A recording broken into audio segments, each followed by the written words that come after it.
Hali 290. hadis.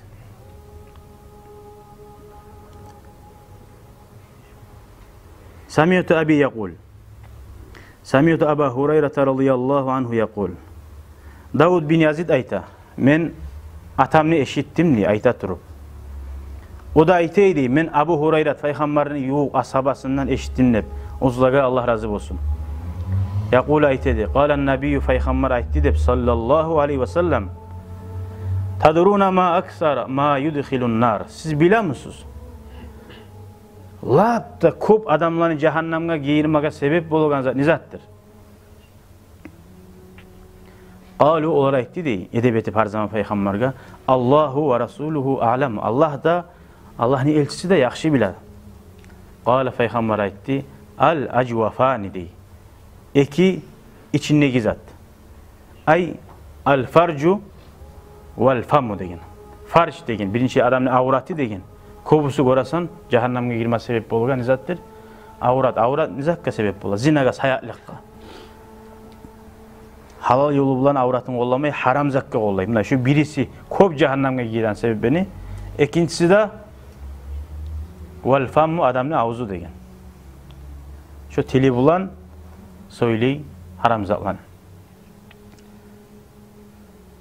Wa aksara ma yudkhilul janna. Cennetke layıkta ko'p giren zattir. Takvallah, Allah'tan korkmak ve husnul hulqi asil qiliqdadır degan. Hali bu Allah'tan korkmakka, bu asil qiliqda barzat girerçi.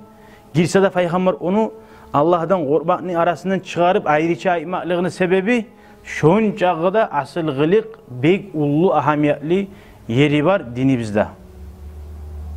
Neçağı din çimanına baylanamsa da Allah biraz çançıyıp turtup bir yaman söyleyimse şunca ahamiyetli yağın dinini bir yakka taşıran adam bulduk dayı.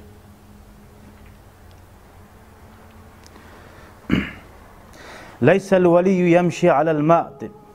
Yertidanna görəsiz valilanın sözü vali adam tuguldur bayta. Sudan, dengizden yürüp olagan, dengizin üstünden veya yiru fis sama ko'klarga uçup olagan adamna o Allah'ın valisine alamat tuguldur degan.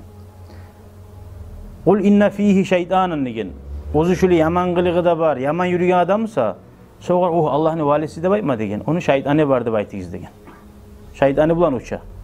Shaytani bilan yuri. Qaragiz deb aytdi. Allah'ın buyruqlarini nechi yuruta, Allah geri urgan zani nechi qo'ya deb aytdi.